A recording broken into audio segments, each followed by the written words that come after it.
Okay, this video is going to more or less continue from where we left off with solving absolute value equations. But this one, however, is going to get specifically into absolute value inequalities. Um, so let's get started. So it works out much the same way as it did with the equations, right? So with the equations, we always wanted to get the absolute value function by itself. And that's not an exception here. Um, we're going to do the same thing.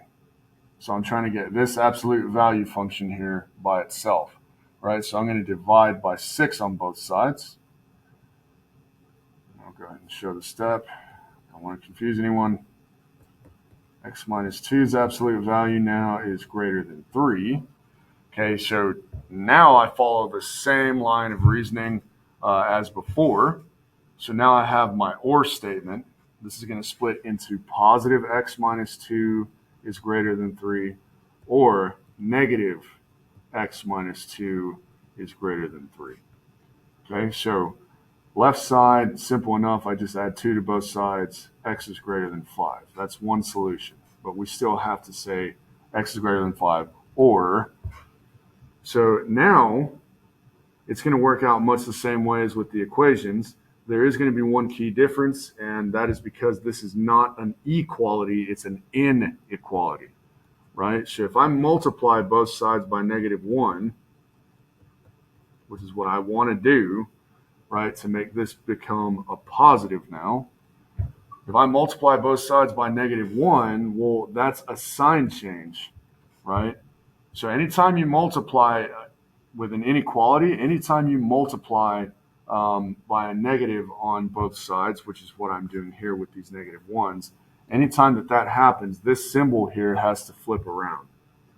Okay, so now I've got positive x minus 2 is less than, not greater than, less than -3 now.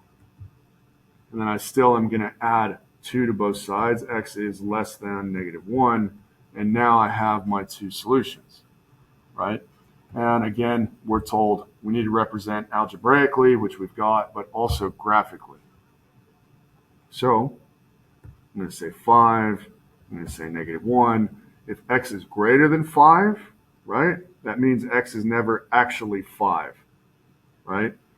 But x is everything larger than to the right of positive 5. So on my graph, instead of just, how I did over here with the equation, where I just filled in a dot on the number line, right? Here, I have to shade, because anything that satisfies this would be anything literally to the right of 5, not including 5, right? We cannot say that x is 5, because 5 is not greater than 5. And then likewise, x is less than -1. So I'm going to put an open circle here also. And I'm going to shade to the left of -1, because that's where everything is less than -1, right? So to check my work, all I have to do is fulfill these constraints and make sure that I get a true statement from the OG inequality, right? So let's go ahead and do that. So I'm going to go ahead and take, so what's something that's less than -1? Well, -2, yes? So I'm going to take -2 minus 2. Is it true to say that that has an absolute value that's greater than 3? Well, yes. -2 minus 2's absolute value would be -4, which is equal to 4, which of course is greater than 3. This is a true statement, checks out. Okay, so now if I try it with something greater than 5 over here, let's try it with 6. Okay, let's see if this still gives me a true statement. So now I'm going to say 6 minus 2's absolute value is that greater than 3. And again, we see that the answer is going to be correct. 6 minus 2 is 4, which has an absolute value of 4, which is greater than 3. So that one also works out. Okay? So not really much more complicated. it's just a little more open-ended in what the solutions mean. It's a little more open to interpretation. Well, I shouldn't say open to interpretation. It's still very objective, right? But there's many, many more solutions. Okay, so now we've got a slightly more complicated one. Okay, we have x plus 2, absolute value of all of that divided by 3, minus 1 is less than or equal to negative 3. So what I'm going to want to do first is probably get rid of these fractions. Okay, and to do that, I'm going to multiply both sides by 3. And I'll go ahead and just rewrite just so I can show what it is that I'm doing. Just don't really have enough room just on the OG example.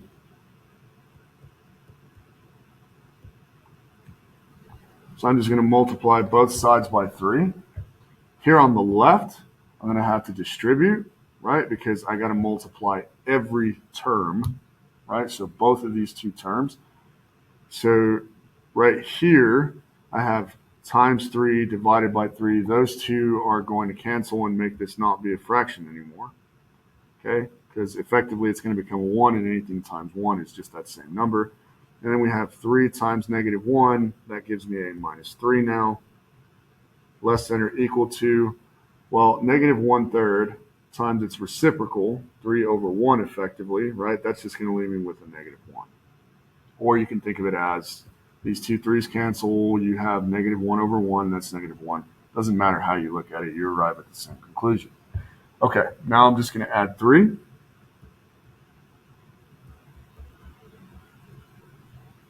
And now I can go ahead and split. So I have positive x plus 2 is less than or equal to 2, or negative x plus 2 is less than or equal to 2. So here on the left, with my positive x plus 2, I'm just going to do minus 2 to both sides, and x is less than or equal to 0. Or multiply both sides here by negative 1 like we did in the previous example, which again, like in the previous example, means that symbol is going to flip now and become greater than or equal to. So this becomes a negative 2. This becomes a positive x plus 2. Subtract 2 from both sides. And now I have my two constraints for my possible solutions, right? So let's look at what this means graphically. So graphically, here I'm at negative 4, and let's say 0 is over here. Go ahead and put arrows just to show that we're continuing. So now let's start with the less than or equal to 0, right? So less than or equal to 0, I'm going to put a circle, and we're saying less than or equal to 0. So it's going to shade everything to the left of 0, right? And this time we're going to include 0, because it is true to say that x can be 0, right? This is a true statement. So I'm going to shade in this dot that I made right here. And same thing goes for the negative 4, and I am an idiot. I don't know how. It's one of the problems when you're doing things here by yourself. You don't have someone to correct your stupidity. Anyway, the 0 should have been on the right, right? Because 0 is greater than negative 4, and negative 4 goes on the left. Okay, so less than or equal to 0. So that means we include 0. I'm going to shade to the left, right? And we see that x is greater than or equal to negative 4. So I'm going to shade that. Okay, so what that means is my solution set is here from negative 4 to 0, including those two endpoints. Okay, so that means x can be either one of these numbers and everything here in between. Okay, so if I just pick a number, let's say, I don't know, negative 2, and I go ahead and try that. So negative 2 is going to be my little trial. This should work with, I'll go ahead and use this as my OG. Actually, no, I won't. I'll use this one. Okay, so if I plug in negative 2,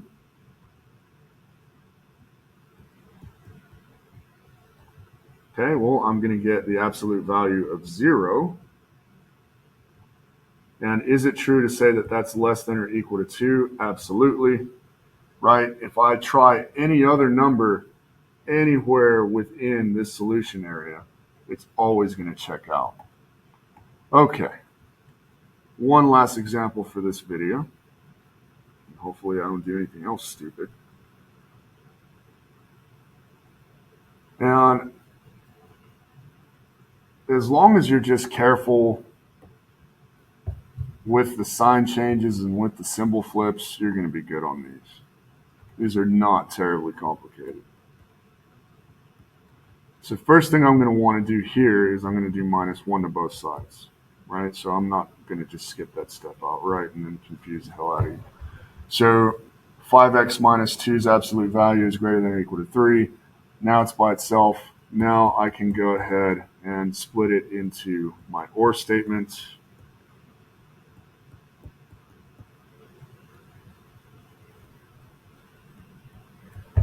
Okay, so left side, I'm just going to add 2. Divide by 5. And there you have it.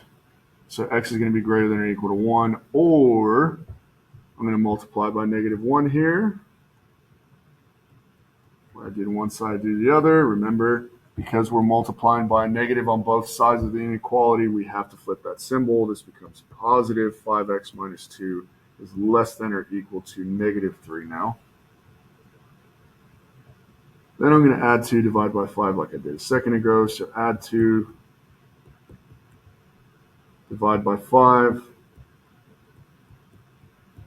and I've got it. And what this is going to look like, so I'm going to have a 1 here. Let's say -1/5 is right over here. Let's go ahead and say the 0 is about right there. And let's go ahead and just illustrate where our solution areas lie. So x is greater than or equal to 1. So that means we have a filled in circle because we are including 1. X can be equal to 1. And same idea for x being less than or equal to -1/5. I can go ahead and shade in everything at -1/5 and to the left of -1/5. Okay, so now let's just check. So I'm going to do 2 is greater than or equal to 1. So I can go ahead and plug this in. And just to prove a point, I don't have to use something greater than 1. I can use actual 1 because it can be 1. So I'm going to do that just to prove a point. So when x is 1, so 5 times 1 minus 2's absolute value. Okay, so 5 times 1 is 5. 5 minus 2 is 3. Is it true to say that the absolute value of 3 is greater than or equal to 3? The answer is no, duh. Yes, it is. Okay, so now let's try something to the left of -1/5. Well, let's try -1 because why not? So 5 times -1 this time, minus 2. 5 times -1 is -5, minus 2 is -7. Is it true to say that the absolute value of -7 is greater than or equal to 3? And the answer to that is also no, duh. Yes, the absolute value of -7, has a magnitude of 7. Right, so that checks out. Right, so that does it for this video. If you have any questions over any of this, shoot me an email. Otherwise, you know where to find me. Goodbye.